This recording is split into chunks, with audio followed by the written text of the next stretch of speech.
സമ്പത്ത് വാരിക്കോരി കൊടുത്തു.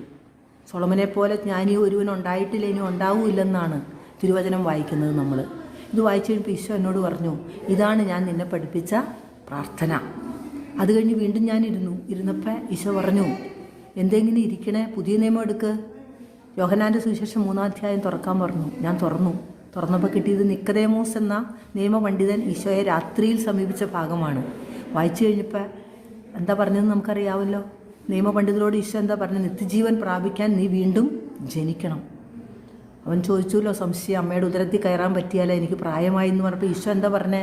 നീ ആത്മാവിനാൽ വീണ്ടും ജനിക്കണം. You have to born again by the water and spirit.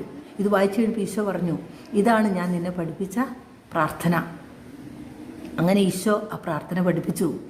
ഇന്ന് ആ പ്രാർത്ഥന അനേകം അത്ഭുതങ്ങളും അടയാളങ്ങളും ചെയ്യുന്ന പ്രാർത്ഥനയായി മാറി. എൻ്റെ ഒരു സ്റ്റുഡൻറ്റ്, ഞാൻ 1-2 സാക്ഷി